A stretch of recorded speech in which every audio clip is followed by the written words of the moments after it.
What is going on, everybody? Welcome back to another episode of Sideline Summit. I'm Antonio Perez, joined as always by Danny Code, DCU Penn's finest, Chris Culture, CB Culture Boy. We got another great episode for you guys today. This is our first week doing NBA Weekly, so we're going to spend the first about 10 to 15 minutes talking about the NBA, and then after that, we'll get into our Week 8 preview. Our top games for this week are Ravens versus Bears, as Lamar seems to be back.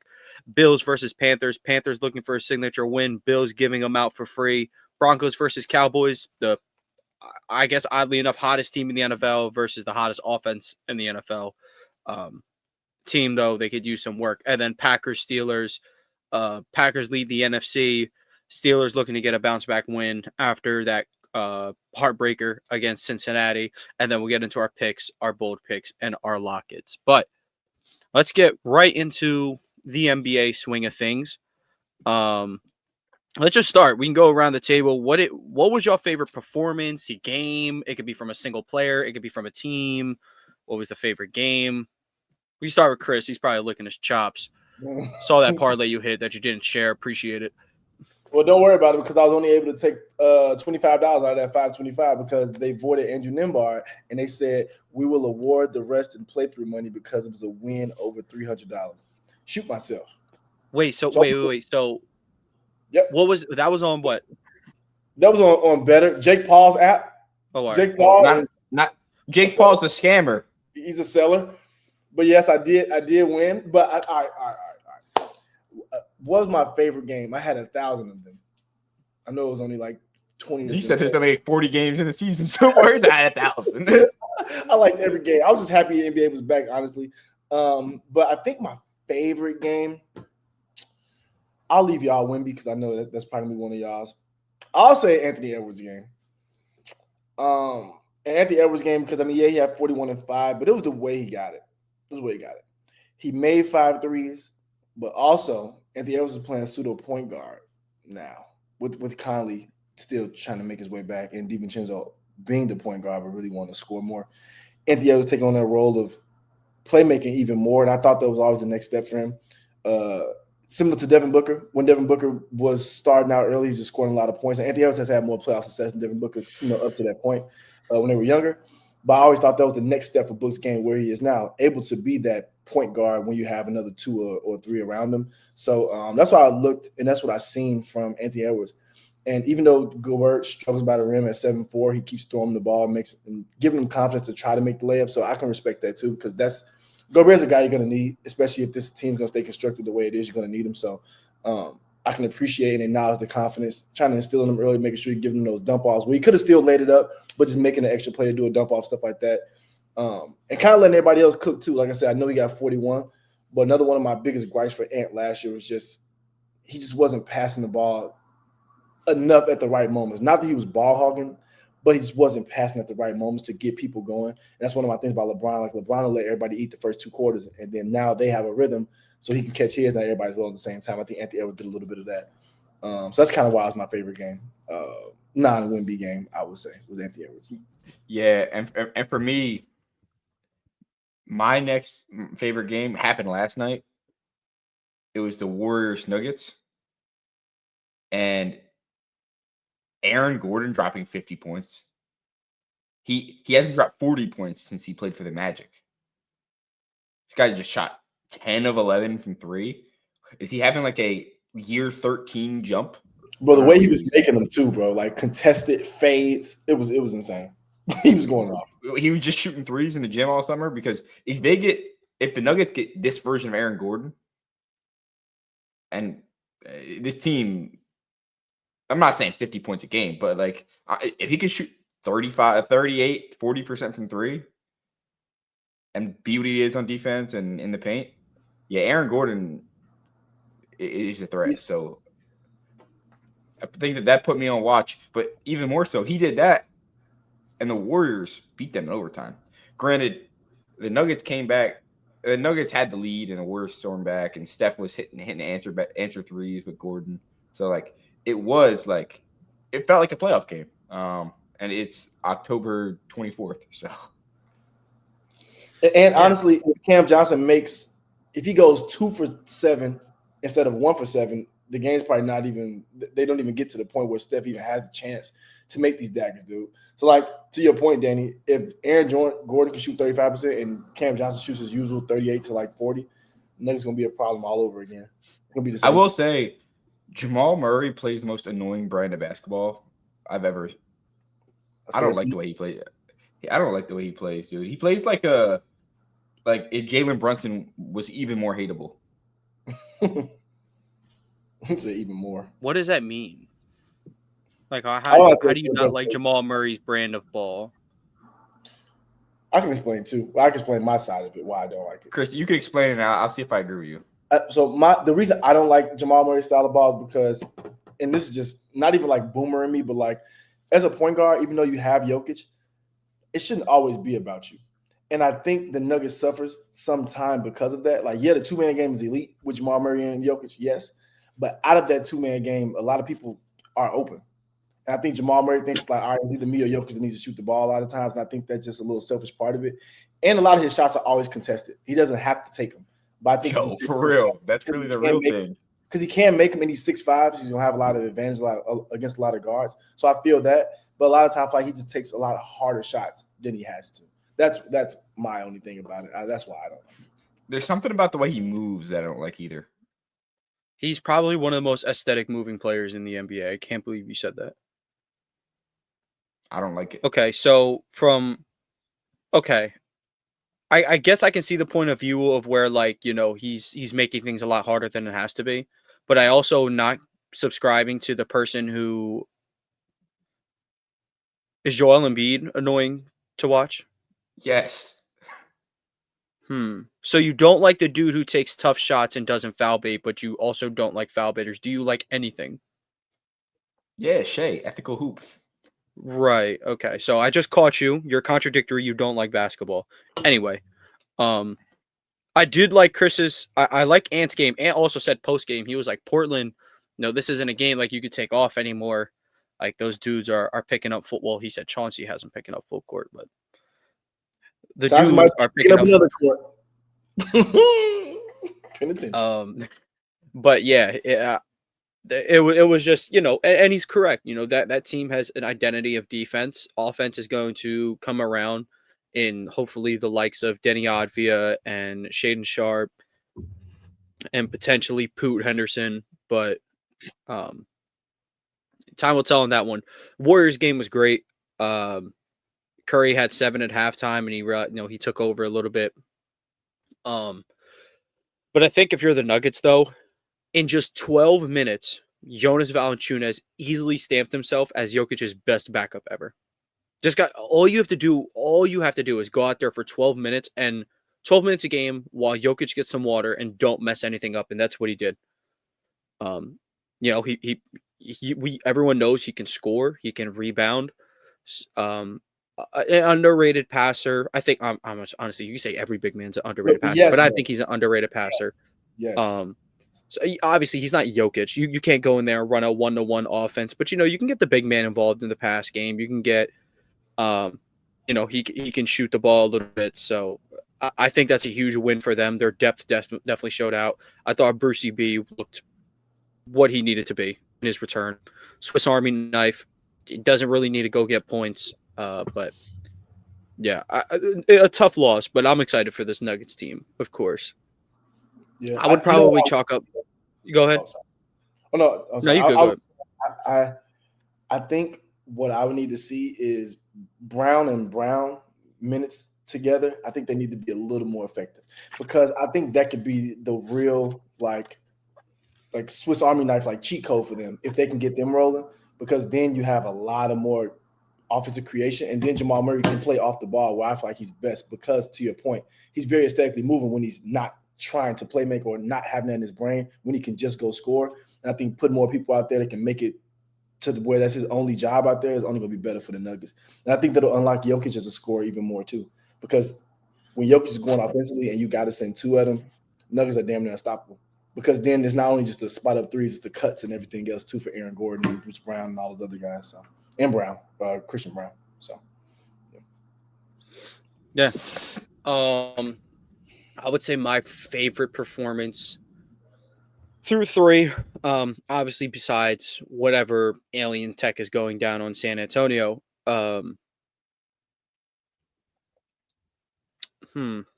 VJ was really fun.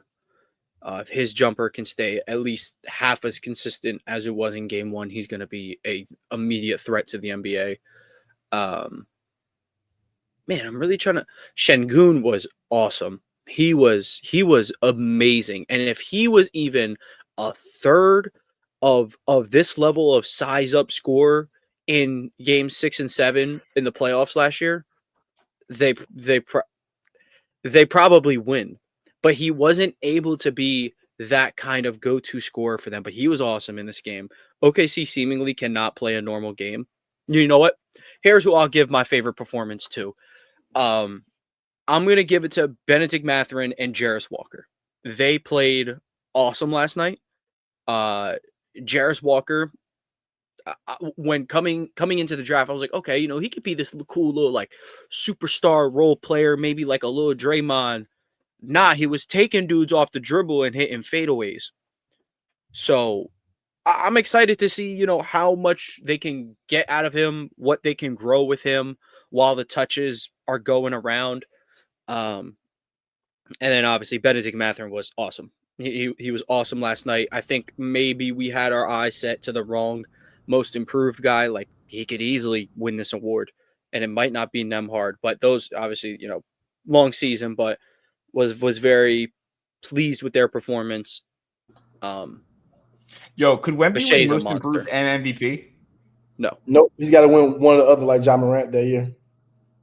It's gonna be one or the other. And I'll say this about Benedict Mathurin. I was saying it when he came out of college, like, bro, he's Anthony Edwards, like coded. Like he has that build and he has that type of game. He just didn't have the opportunity to shoot it yet. But He also just doesn't turn it on consistently enough. So like that's what I'm looking That's for. all Like, touch based though. Some guys are microwave kind of players. They just need the ball. He's one of those guys you got to keep engaged too, because he's like, if he doesn't touch it for a couple possessions, he kind of like fades. So I get your point, but like Tone said, with no Halliburton, he's got to get those touches to where he doesn't have that excuse no more.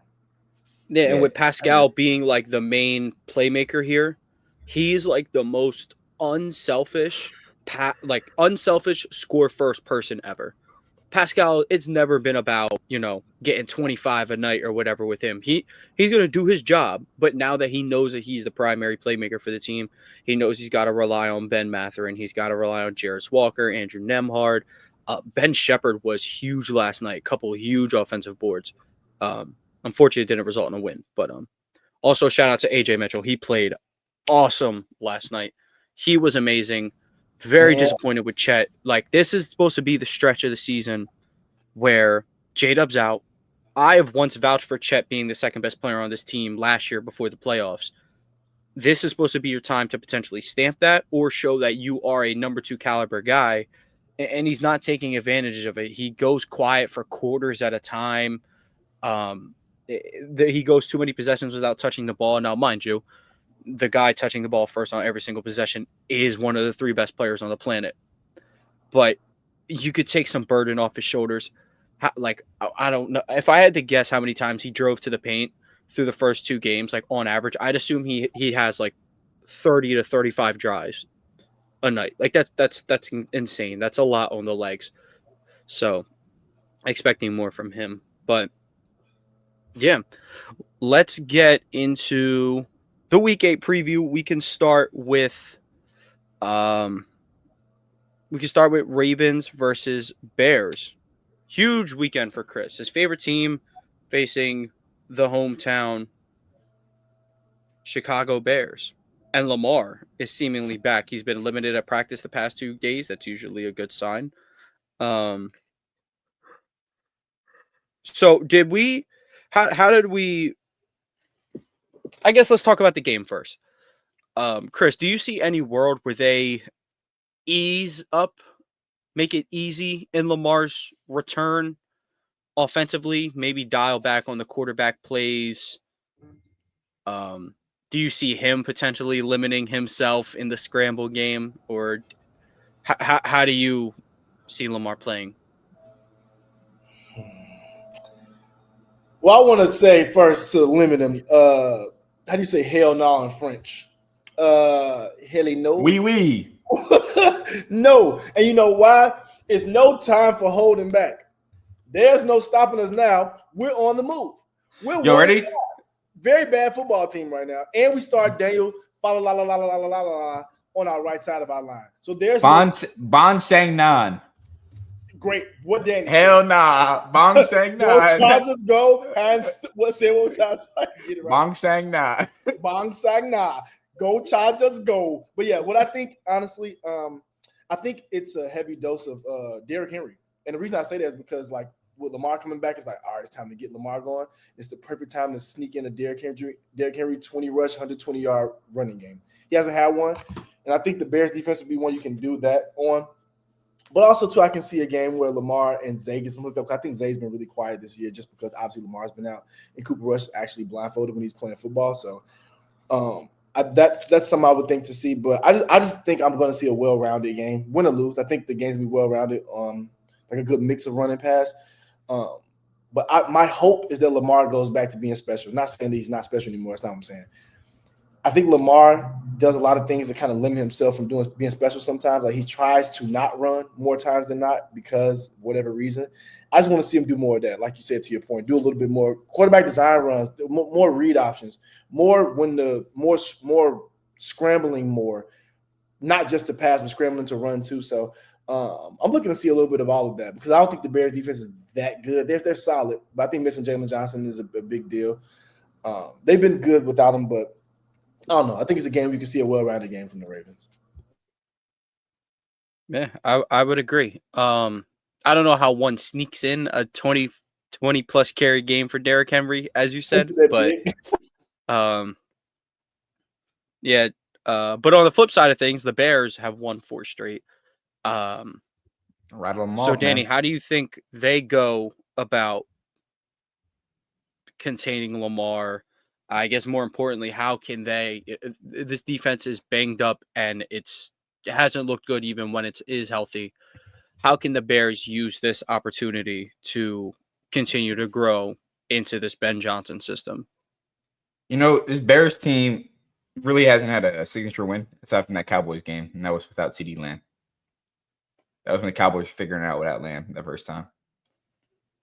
And that was their first win of the season. So it's like it's a big win, but a walk-off block field goal against the Raiders, beating Marcus Mariota down the stretch. Yeah, beat Daniel, sorry. And then beat the Saints last week. So like, if you want to talk about a signature win, beating a team, take the record out the window. That Ravens team is not a 1-6 record team. When they're healthy, they're not they're not a 1-5 team. You put Lamar Jackson, Derrick Henry, Zay Flowers, Likely, and Andrews, and that defense is a lot better than what it's been on paper so far. If they go out there and beat them, they put a stamp on the NFC North and say, hey, we're a 5-2 team. We're here. We're arrived. But they have to – there's going to be 2 things, and lucky for them, the Ravens have struggled doing this, is defending the run. DeAndre Swift has been pivotal for the Bears in the past couple weeks, just to when they got going. And it's going to be, can they stop Derrick Henry? And I think if you look at the Bears team creation, they're heavy on the D-line and linebackers, and they love running the ball with Swift and getting even DJ Moore involved and throwing deep shots to Odunze. It's going to be a close game. I don't like this 6.5 point spread for the Ravens. That's like way too early. The 6.5 is what it is. So yeah, 6.5. I don't like that spread. It's way too high. Yeah, I agree. A team is like, I think the game will be very close. I don't know who's going to win. Genuinely, this is the one time I'm looking at a game and I'm like, I think this is going to be. It's going to be one of those like Rams-Ravens games a couple years back where Tylan Wallace had the game-winning touchdown. And Chris, you remember that? Yes, and I don't want to, but yes, I do remember that. I think it's going to be like that. It's going to be like one of those like sneaky wins for the Ravens at the end of the game. But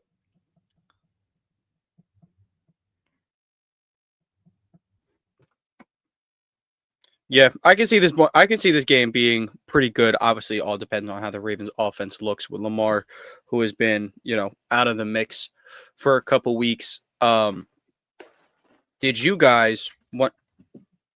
Sorry, I think Bentley's trying to grab a bone. But did you guys want to go? Look how unbelievably easy the Ravens have it.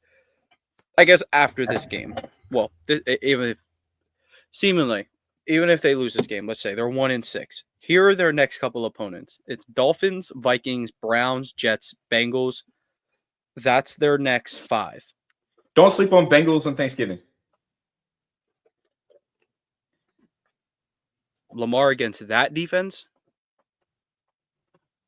You can say Joe Flacco Yeah, no. against that defense too. You can't say Joe Flacco against that defense, but this is the thing. So Joe what Flacco you're has saying always is been a Joe double Flacco agent. is going to outgun Lamar Jackson. Joe Flacco always been a double agent, Dane. Don't you underestimate that. And he knows that the Bengals are always going to be the ops. So when Joe Flacco goes out there and throws 4 interceptions, don't you look surprised? Because I'm telling you, it's going to happen. It's going to happen. Joe Flacco going to be retired by week 12. And somehow he's going to throw 4 interceptions. Jamar Chase still going to have 15 receptions, 212 yards. Yep. All on Marlon Humphrey.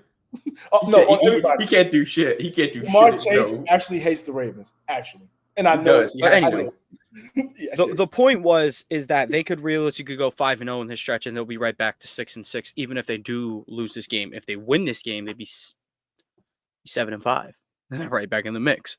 And after that, it gets obviously the Steelers are coming to town. That's always going to be a tough game. You get Bengals again, and it is a tough little finish there with Patriots, Packers, Steelers. So I would say that stretch of games is kind of like I would almost think about it like a Texas right now. Texas is a 2-loss SEC team. You don't control your destiny all the way, but if you win out, you have a real good shot at getting in the playoffs because of who you are. But you can't lose. You got to take care of the group of 5 teams coming into town for your homecoming. You got to take care of the FCS team who you paid a gajillion dollars to so you could whoop them on ESPN. Yeah, I agree. To say the least, the Ravens have no troll games left in them. Yeah, no. 0 troll games. You used up all of them, unfortunately, on good teams. But you used up the troll games. They have to take care of business going forward. Next we have Broncos, or we have Bills, Panther. Or go ahead. What do you guys say, Danny? I was going to say, during the preseason, I mentioned that Week 18 Steelers, Ravens, and Pittsburgh might be for the division. I still feel the same way. I think that game's going to be pivotal for the division. Both teams can make 9-8, 10-7 going into that game, in my opinion. Maybe. But let's move to Panthers, Bills. Obviously, like on paper, the Bills will probably win this one. But the Panthers are coming off, I believe, 3 back-to-back wins. Rico Dowdle has looked really good. The pass game hasn't found 2 good games in a row yet, which is unfortunate. But I think maybe they can take something from what the Falcons did to the Bills before the bye week. Bijan got involved a lot in both the pass game and the running game, which Dowdle is very comfortable doing. So is Chuba Hubbard. And McMillan needs to be fed. I mean, these corners cannot hang with the big physical guys. You saw what Drake London was able to do. I'm trying to think who that previous loss was to. I can't think. Yeah, it was to the Patriots. They couldn't hold down Stephon Diggs, who isn't like an overly aggressive guy, but he's a great route runner. Good thing Drake London happens to be, or Ted McMillan happens to be both. So that could be their point of potentially exploiting the defense. Now, their own defense, I don't know what they're going to do to stop Buffalo, to be entirely honest. I don't have it in me to say Josh Allen's going to play 2 bad games in a row. I don't think he's done that since maybe 2022, 2021, something like that. He just don't string together those bad games like he used to anymore, and that's kind of what makes him so great. So, yeah, I guess that's kind of my thoughts on the matter. Danny, we can go to you. what are you looking for in this game? How do you think the Panthers could potentially get that signature win on the year and move to 5-3, 2 games above 500 if they can win? You know, this game screams Bills blowout, but I'll play devil's advocate for a second. This Panthers team has established a run with Chuba Hubbard and Rico Dowdle. It seems like they've found an identity, and Bryce Young will. I mean, is he healthy? I don't. Yeah, he's doubtful. So it'll be Andy Dalton. You know, that's speaking on Andy Dalton and trying to upset the Bills. It's like he's won games for the Panthers in the past. Like, it's not like he's like he's unplayable. Like, he's a backup for a reason, but like what he'll have to do is just play point guard and distribute. And he's like the worst version of Joe Flacco or Aaron Rodgers at this point in their career. Worse arm strength, still no mobility. Just gonna have to control the line and be a vet. And that's how they beat the Bills. You're gonna have to run the ball heavy with Dowdle and Chuba Hubbard. Get the ball to your best player, Ted McMillan, and just let it work. Well, in terms of defense, the Bills operate in a way that they distribute the ball to all their players, and I think that's what Josh Allen's best attribute is he doesn't care who it is, he just knows who to find at the right time. So you're going to need J.C. Horn to make plays, and I think he's fantastic. He's one of the best corners in the NFL. So if he makes a few plays, I think they can win this game. If y'all want to know something funny, Andy Dalton got in that fourth quarter last week and threw for 60 yards. Do you want to know the lone person who caught every single one of those? Hunter Renfrow? It was Xavier Legette. Oh. My boy Xavier. So if somehow Andy Dalton has this connect with him to where he can unlock Xavier Legette as at least a threat, some kind, the defense has to acknowledge he's there. He's not just a dead body. That's huge. Ted McMillan is overly talented. He's going to find a way to get the ball. I don't have to worry about him. But if you can also get Xavier Legette, someone with the ball, when he's the ball in his hands, it could be a little bit different. Now we're talking. Now we got a couple of receivers. Jalen Coker, I don't think had a huge first game back, if at all. Yeah, no, he didn't play much. But I'm excited. They got two horses at running back. A vet quarterback, anything could happen. They are home, if that counts for anything. But it'll certainly be tough. But Chris, yes, I'm going to make you talk nice about the Bills for a second. How can they avoid upset to Carolina and avoid dropping 3 straight? Joke's on you. I have anything I say about the Bills, and I never will. So, no, I'm just kidding. Well, we're moving on. So the segment is over. You know what I think, though, in reality, and I've said this for 2 weeks straight. James Cook, let him run all over this Panthers defense by catching the ball and running the ball. I think you do that because this could be a bounce-up game for James Cook. Because there's been some games where he just hasn't gotten the ball as much. I feel like hasn't been as effective as he could have been. I think this is one of those games that the Panthers defense is not a great one. And I think it's and to your point about Josh Allen's going to figure out who to pass it to, when to pass it to him, and he's going to do it at the right time. So I don't think you have to worry about him. I would want to get my other guys comfortable and going into getting close to that second half of the season. That's what I'll be more focused on if I'm the Bills. So I'm trying to get a James Cook game, trying to get a couple Keon Coleman catches. Like, I'm trying to get the guys who I feel like I'm going to need down the stretch.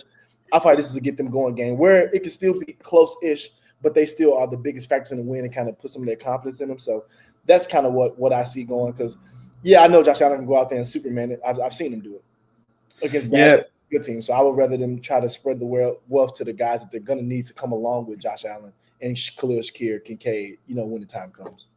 The Panthers team is unique. They're 8th in the league in defense allowed rushing yards per game. But they also only have 11 sacks on the year, which ranks 26 in the NFL. They don't get home to the quarterback, but they're really good at defending the run.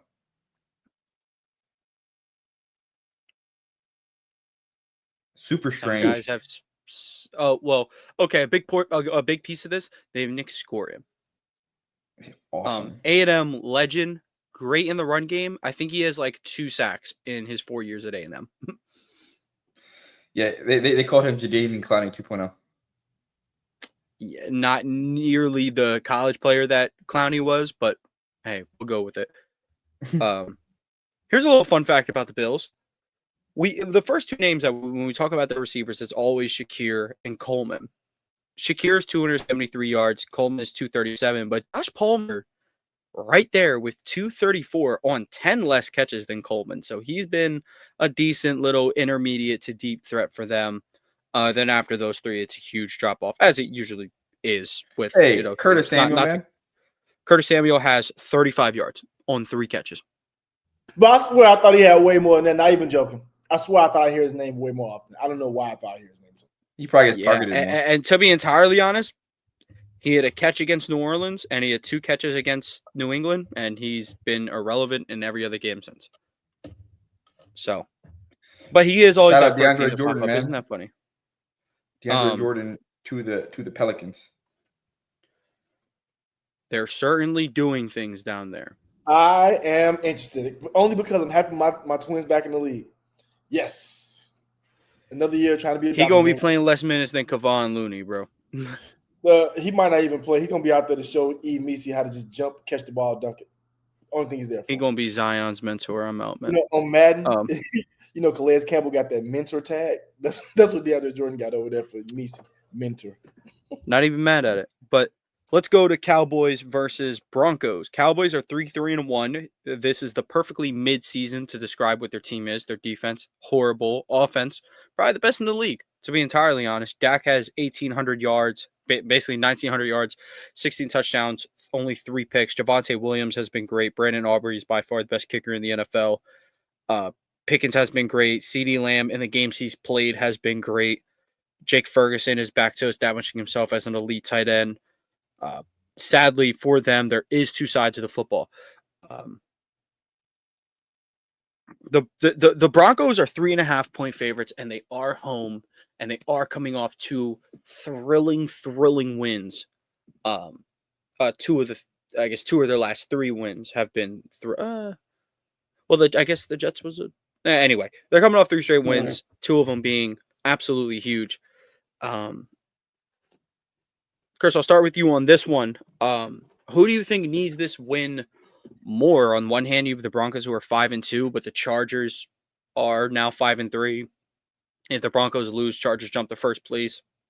Chiefs, the Chiefs have come storming back. The Chiefs have looked just great, like flat out. They've looked amazing.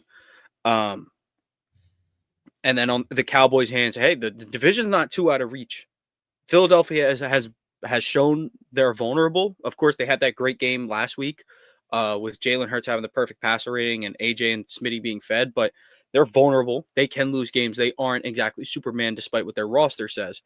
So who do you think needs the win more this week? I would say the Cowboys. And I think the reason I say the Cowboys is they have a more realistic chance, in my opinion, to really compete. Like the Broncos are playing well right now, but I wouldn't pick them to beat the Chargers or Bills or Chiefs or any of that. But the way the Cowboys offense looks, if it's not the Eagles, I think I'd give them a really good chance against everybody else. So I think for them, I'd say the win is more important just because I think you want to – and the Broncos are a good team this year, so I feel like you want to beat a good team in the AFC. That'd be cool. But also, too, you just want to keep ramping up as the games get more and more important down the stretch. And I think – also, too, a big win with CD and George Pickens being back together and playing well would be really good as well. So yeah, I think it's the Cowboys who need to win a little bit more. And also, too, before I be quiet, when I went to the Cowboys versus Commanders game, I watched Brandon Aubrey kick from like 75 yards pregame, like multiple times, and I watched him just hit it straight down the middle like it was a 40-yard kick. I have no idea. I had no idea I would see better kickers than Justin Tucker or Sebastian Janikowski or pre-Justin Freaky Tucker. Brandon Aubrey is the best kicker I've ever seen, and I think I ever will see. Like I've never seen anybody drill 75 yarders like that 40 yards, bro. Like he was doing it and just walking back like without a sweat, like just it was insane. But yeah, the Cowboys should win. I think they need to win more. 100%. I want to see what he does in Mile High. Ball flies further. Let him as soon as the kickoff is done, trot him out there. 1st and 10. Let me see it. From the 35, kick it. Let me see it, please. Yeah, I mean, I don't know. The Cowboys going to end up being the first team in NFL history to fire their punter because at any point he can just put it through the uprights. Yo, all right. So hypothetical: if Brandon Aubrey could make a 90-yard field goal at like an 80% rate, would you take him first overall in a football in a draft? Not first. I mean, come on. Okay, you said a 90-yard field goal, bro. Like, come on. We're just scratching the surface of 70s. That's a whole. I know, but I'm saying. Okay, I'm just saying. Hypothetically, there's a dude named Tone Coulter who's coming out of the draft. Sounds good. Okay, yeah. If the dude could put up an automatic 3 points every single drive. No, Tony, you're missing the point. Nah. No, you're missing. Number 1 overall pick, score 6s. If his name's 3s. Tone Coulter, he's probably going to be the most aura baiting person in the world. So you have to pick him first just for jersey sales. Off rip. Yeah. He's just gonna be Justin Fields. Like he gonna dress nice, but he gonna be horrible. Yeah, because if he has muscles, he's gonna be ass. If he has tone drip, he's gonna be valid. So then we make him my favorite player. This is wonderful. Thanks, Tom. I knew you really had my back. He said he's not. I don't know. I with the first overall pick, I want a guy who puts the ball in the end zone, not through the end zone. Decent little hypothetical. Tell us down in the comments. Would you take him first overall? And why? But Danny, let's move to you with this Broncos Cowboys game. You know, the Cowboys have an opportunity to beat the Cowboys. CeeDee Lamb is back. He made his impact. And if you look at, apparently Riley Moss played football this year. If I watch with my own 2 eyes, I say that's not true. Like Riley Moss's benefits off having Pat Surtain as the other cornerback, and because he's just not great. But the reality is, the Broncos defense has been pretty stout all year. And shout out Vance Joseph because he's the one dialing up all these blitzes and dialing up different packages to allow this defense to be great. Nick Bonito and Pat Surtain should have the bulk of the credit here because both of them are otherworldly. What it comes down to is what we've said all along. Can this Cowboys offense outscore a Broncos offense? Yes, they can. And I think that's why the Cowboys win. When the Cowboys go against these like more stout defenses, if they have anything figured out, they usually win. So it looks like the Cowboys have some momentum too. It's like tying the Packers gave them a little bit of hope. Which is strange. They had no business being in that game. They had no business being in that game. That like literally, I think everyone in America was like, "This is a Packers loss, but a Cowboys win." It was. Yeah, and absolutely. Here's the thing, that Packers game. If you look at the Cowboys, man, if you look at their upcoming schedule and tell me that they don't have a shot at this division, after this game they have Cardinals, Raiders, Eagles weekend before Thanksgiving. Chiefs, Lions, Vikings, Chargers, Commanders. Like, they have some tough games, but the division's right in front of them. They still have the Eagles twice. Eagles won, sorry, not twice. They still have a couple other divisional opponents. The Eagles should win the division, but the Cowboys should definitely make the playoffs. And I think another shot of Dak in the playoffs, especially with George Pickens in his team now. George Pickens. Yeah, George Pickens is the best receiver the Cowboys have had. George Pickens is the best wide receiver 2 the Cowboys have had since CeeDee Lamb was wide receiver 2. So I'll allow it. I guess my take on that is talent-wise, CD was never the wide receiver 2. Oh, I mean, that's fair. But like scheme-wise, he was for at least the first year. It was so Dak had Amari, CD, Michael Gallup, and he threw for like 2,200 yards through 4 games. He was going crazy. I'm not gonna lie to you. That was the game. That was the game where they played the Falcons, and the kicker had the little onside kick that spun, right? I have no idea. Well, you know exactly what I'm talking about. I clearly don't. Like, I hate when people do that. It's like, yo, do you remember this? No, I don't. You clearly remember. Based on what I just said, I'm gonna say no. But 2020, right? That's why I gotta say no. That's the year. Dak in this game, it was an onside kick. Dak was 34 or 47, 450 with 1 touchdown. CD 450, Amari, 1 touchdown is so nasty. That's so disgusting. That's disgusting. Yo, wait. He had 450, 1 passing touchdown. He had 3 rushing touchdowns. Okay, we'll allow it. We'll allow it. You know, 5 carries for 18 yards and 3 rushing touchdowns. What is he, Kareem Hunt? Is he Kareem Hunt or what? He turned into Zach Charbonnet at the goal line. Literally, bro. What the? He's literally Zach Hunt at the goal line. What? All right, let's move on to our final recap game or preview game. It's the game is not over. Packers versus Steelers. Steelers have a good offensive output against Cincinnati, but the defense struggles because they want to run man a lot against probably the best man receiver in the NFL. The Packers, they're 4-1-1. While the record looks good, barely beating the Cardinals ain't great, but a win is a win, as always. I guess I can start on this one, how I view this matchup. I was actually just watching the Super Bowl between these two last night before the Chargers game started. The Steelers had the ball first, and Ben threw an arm punt. That was brutal. They missed the PI on the game-winning drive. Why are y'all losing to a 6 seed? Y'all are horrible. They're the first 6 seed to ever win the Super Bowl. Your man's allowed that. I mean, now they'd be like the 6 or 7 seed. I don't know. Only reason you let Aaron Rodgers get a ring, bro. That's horrible. Anyway, You said, and 6 or 7. That was one of the defenses that Tomlin said created the player safety initiative. So with this game between the Packers and Steelers, the Steelers last week ran a lot of man and it didn't work well. And I'm kind of in between this. Okay, they don't have Jamar Chase and T. Higgins, but like Matthew Golden's still a good route runner. Same with Dobbs. They have like a solid wide receiver group who can run routes, get open, but I'm curious to whether would they rather pressure Love or would they rather,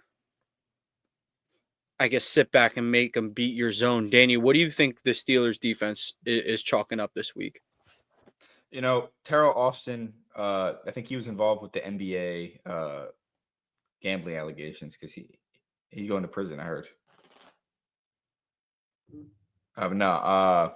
Reality is the Steelers, what they need to do is realize when the receivers are better than your corners, let your ego die a little bit and go play some zone. Darius Slay, love you, man. You're 34 years old. You cannot keep up in man with T. Higgins and Jamar Chase. Not you. Not you. You can't keep up with many people in man anymore. Phenomenal zone defender, though. So reality is take that into account, make your adjustments.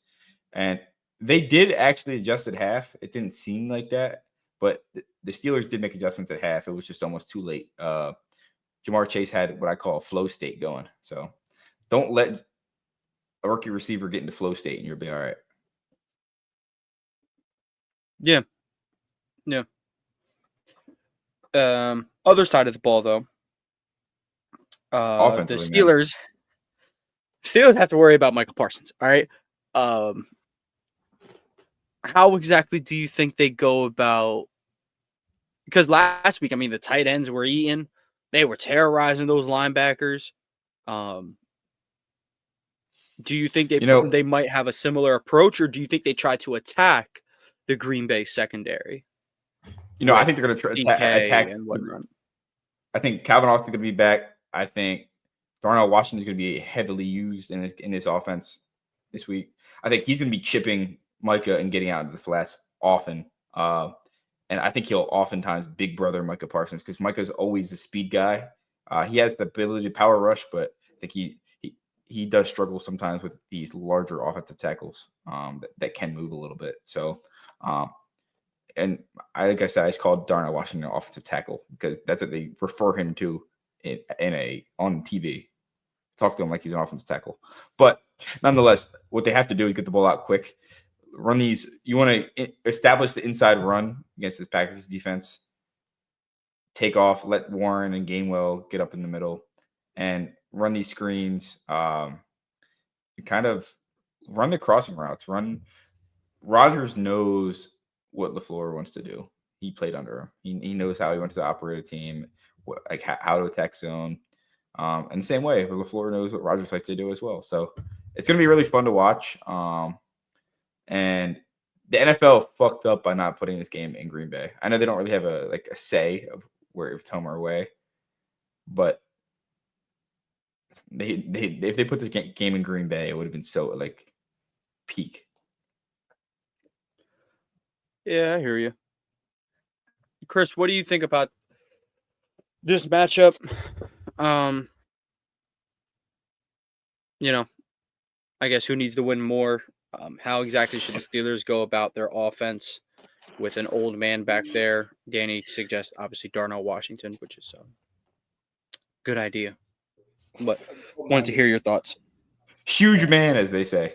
I think Darnell Washington needs to be punished. Only way to really punish him in the correct way is to send him to the Ravens for Charlie Kolar. We'll talk later. But I do think who needs it more? I think the Steelers need it more, low key. Only because I think the AFC can get a little murky. But I know as a Ravens fan, the AFC can get very, very murky. And you can get a couple of weeks where it gets difficult. You play one of those random NFC teams, lose to them. You could out of nowhere lose 2-3 games on the road, and you're in a way different spot you've been in. So I think this and the Packers are a really good team. I think and very well put together. I'd say. So I think the Steelers would need to win a little bit more because I think it would be like not even a confidence booster, but just be like, damn, we got a good win. Aaron Rodgers gets a win against his old team. I think, like Danny said, would have been dope if it was in Green Bay because I'm pretty sure it's probably his last year. That would have been dope. But yeah, I think that would be cool too. And I think it would. From what I've seen and what I've read, it seems like the Steelers are rocking with Aaron Rodgers, like the team as a whole, like the players. So I think it'd be cool to get him a game against his old team. I think it would bode well for confidence moving forward. And also, like I said, the AFC is a little bit more murkier to me than the NFC. Like I said, you got the Eagles over there, and you got everybody else kind of clawing to get to second. I think the Steelers, when they're trying to get into that top 5, I guess you would say in the AFC, like a real contender, I think a win like this could really be important for that. Yeah, and I think it comes down to Troy Fautanu and Broderick Jones, who both Fautanu's looked fantastic this year. Broderick Jones has been looking better and better each game. He struggled throughout the first couple, but now he's looked pretty solid the last few games. Can those two mitigate Micah Parsons and limit him? That's what it's going to come down to. But Fautanu's looked fantastic. He has veteran counter punches, and this is technically his rookie season. He didn't play last year.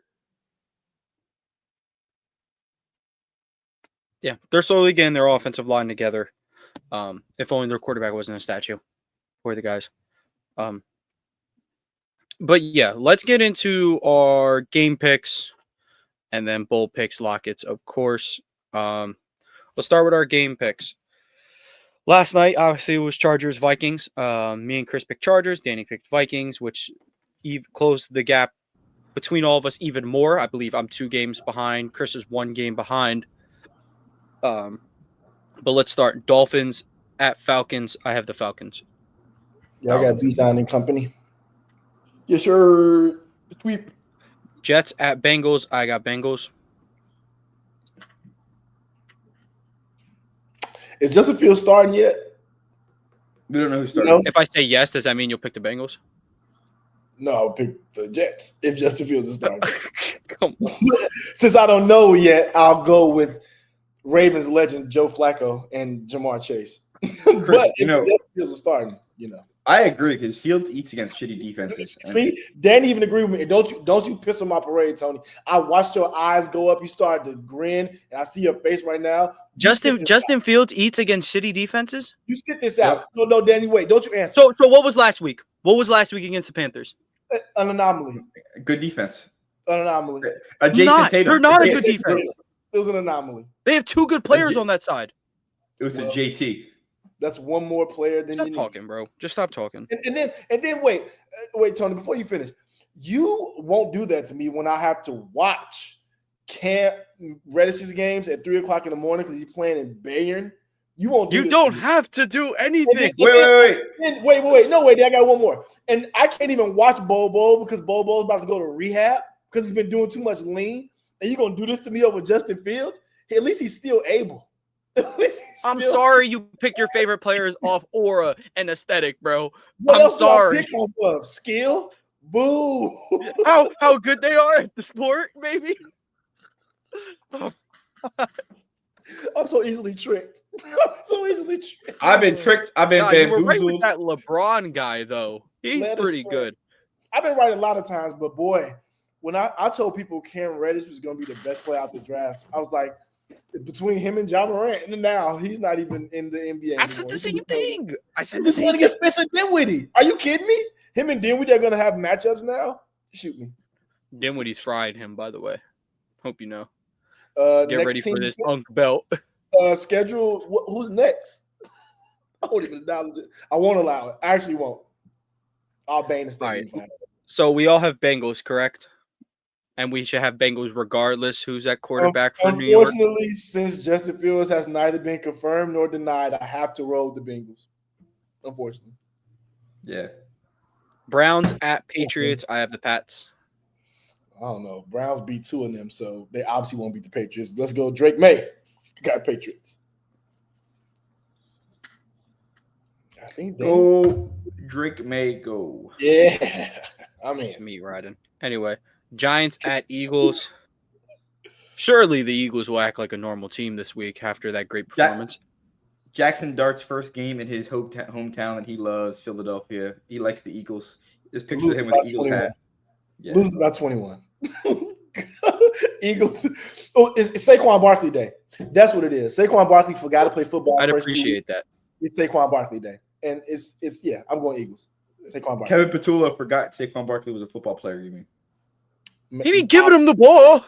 I don't know what more. Like look, the blocking ain't great and the schemes ain't great, but he be giving him the ball. One thing he'll get is the ball. That's what they say. Like one thing we're not going to do is throw away the game because we want to establish the run, bro. It's 3rd and 14. We throwing this hoe to AJ. Run it. Halfback Bills at Panthers. I do have Bills. I do have the Bills as well.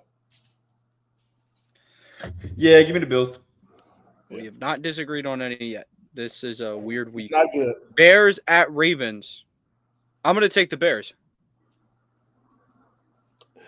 So you could have just said you hated me because this is the second time. You doubled down on your hate for me. I thought we was cool. What does this mean? I picked the Ravens to beat the Chiefs. I'm going to go Ravens because I need it for my soul. I'm picking the Ravens. I think this team is really good when they're healthy, and they haven't been healthy for 5 weeks. So actually, Danny is a double wager for the Steelers, so I don't know how I take that. Chris, you don't understand. Wait. Y'all both have Ravens? I got the Ravens, yeah. Okay. All right.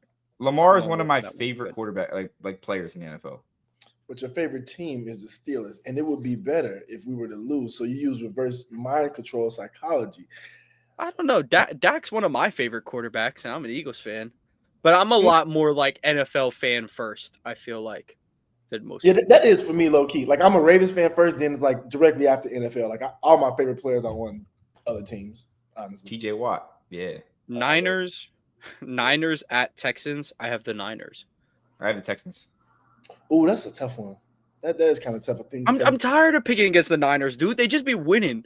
Yeah, they just win. They win somehow. I'm picking the Niners too, though. I'm picking the Niners. They do, but the problem is the Niners usually put up points. And this Texans team, they have like such a good defense to be 2-4. Will Anderson's so good, dude. Right dude now, he said? Right. Now let's see those offensive numbers. Yeah, if they just had a decent offense, they'd be so good. They're allowing 14.7 points per game on defense. Number 1 in the NFL. Yeah. The Niners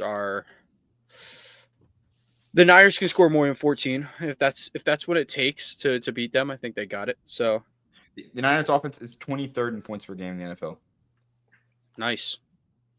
What's the Texans at? Probably 32nd. Okay. Anyway, Buccaneers at Saints. I have the Bucks. 21st, by the way. I had the Bucks, yeah. Bucks, yeah. Cowboys at Broncos. I got Cowboys. I got Cowboys too. Saddle up. Give me the Cowboys. Titans at Colts. I have the Colts. Yep, Colts. Colts, baby, Colts. The horse is ready to run. By the way, guys, if the Colts win their next 2 games, they already pass their over-under for the season that me and Danny took the under for. Because I believe Chris wasn't there for that episode.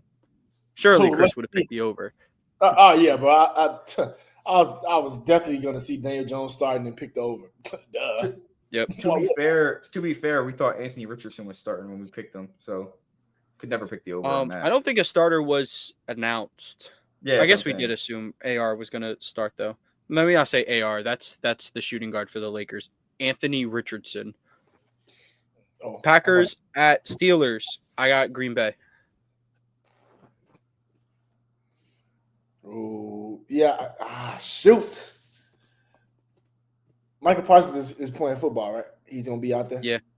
He does do that for a living. Oh, TJ Watt's going to be out there too, though. Yeah, but he ain't no Michael Parsons. No, but TJ Watt's my guy. I got to go with the Packers, though. I got to go with the Packers. I'm going Steelers. I think Jordan Love's an ultimate troll. There you go, Danny. Sure, that's why you're picking the Steelers. To be fair, I don't think in the history of the show I've picked against the Eagles once. But we started in 2022. I don't think I could look a game dead in the face at any point and been like, well, I might have picked against them for the playoff game against the Bucks, though. I picked against the Steelers plenty. Oh, yeah, as you should, because your team stinks. But my team's good, so it's a little different. Yeah. Yo, I'm going to let you guess the last time the Packers won in Pittsburgh. I don't know, dude. 1970. It's great. That's not stopping you from Love 3 touchdowns, no picks. But Commanders at Chiefs for the last game. I got Mahomes and them boys. Oh, that's a big lock. Tyler Lockett. Well, Jaden Daniels is out. Whoa, Danny. You won't be locking anything because, at least before me and Chris, because you were last this week. So you will park it on your locks. Thank you. Oh, I'm not saying that's my lock. I'm just saying you can lock. Okay, buddy. Okay. Don't disrespect my. Do we all got Chiefs? Yeah.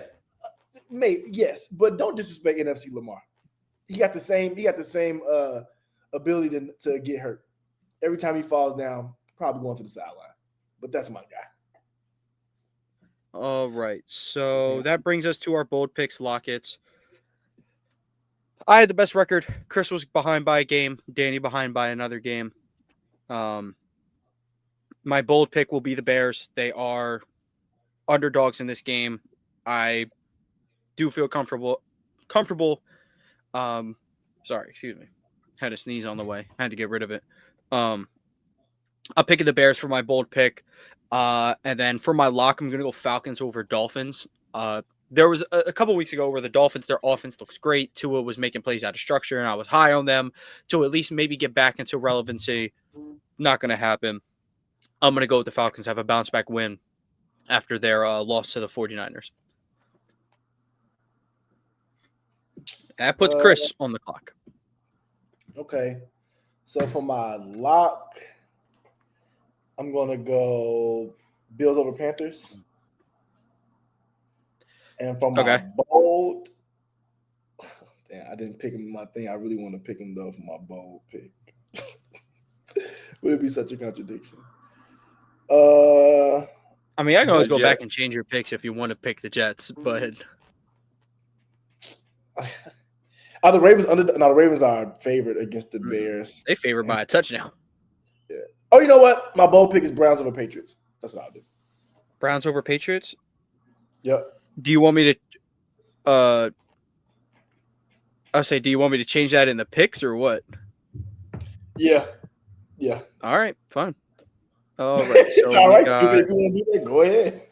all right, so Browns over Patriots. Not impossible with the way they played defense last week, but they're also playing Drake May and not Tua. So, Tua. yeah. And Danny is up. Yeah, I'm gonna start with my bold. It's gonna be Steelers over Packers in Sunday Night Football. 3-point underdogs. There's a big betting trend that's taking the home dog is always very successful. Okay. And then my lock. I think we both left the best lock of the week on the table. So Yeah, Colts over Titans. Yeah. 14.5-point favorites. They beat them 41-20 something. The first time they played. They beat them 41-20. Yeah. And there's 20 points. There's 20 points were empty. 14 of them came in the second half when they were already down largely. Yep. So our bold picks. I have the Bears over the Ravens. Chris has the Browns over the Patriots. Danny has the Steelers over the Packers. And then for our locks, I have the Falcons over the Dolphins. Chris has the Bills over the Panthers. And Danny has the Colts over the Titans. So, in the best way, Cam Ward is probably one of the worst quarterbacks in the league this year. But a lot of it isn't his fault. Sometimes his receivers are literally Van Jefferson and Tyler Lockett. wow, if man out the gate. You can't make this up. Boy, Jalen Hurts went to war with Jalen Reagor. I don't want no excuses. He was going to war with Quez Watkins. I'll watch Lamar Jackson go to war with Willie Snead. That's a W Bishop. What do you mean? W Palmer. Post Saints Willie Snead and post Eagles, post Redskins, post everything Deshaun Jackson. Good player. When he's running 60 yards down the field, yes. Anything less or over, no. He gonna put a hamstring on the way. Deshaun Jackson's my GOAT, so I never a bad thing about Deshaun Jackson. And before we finish, guess what I had the opportunity to do, y'all, while I was at the Commanders versus Cowboys games? I had the opportunity to spill lore about Sean Taylor because Freddie was like, who is Taylor for the Commanders? I never seen Taylor. I said, step into my office. Pulled up YouTube. First thing I pulled up, Pro Bowl hit. Did he hit the kicker like that? Yes. That's how he's built. But yeah, bro. You should say in an All-Star game. That's what I said. She was like, why do you have on those jerseys? I'm like, yes, because it was an All-Star game. Why did he hit the kicker? Because he's built like that. I spent 7 minutes teaching her about Sean Taylor because it was so many Sean Taylor jerseys. It was Sean Taylor and George Pickens galore in there. I mean, there's a bunch of Michael Irvins, obviously, but Sean Taylor was all through there. And that was one of my favorite parts about the weekend. They say George Pickens is already going to leave the Cowboys. They say he won $40 million a year. They say he got it. I mean, I get it, bro. If I have a really good season, I'm going to ask for the most I can, too. But goddamn, 40. Jesus. Yeah. But that's everything from us. Great getting into the swing of things, NBA, on these Thursdays. I definitely look forward to those. But make sure y'all leave a like, subscribe to the channel. Audio listeners, leave a like, 5-star review. From AP New Freezer, Culture by Migos, DC Comics. Thank you guys for tuning in. We'll catch you next week.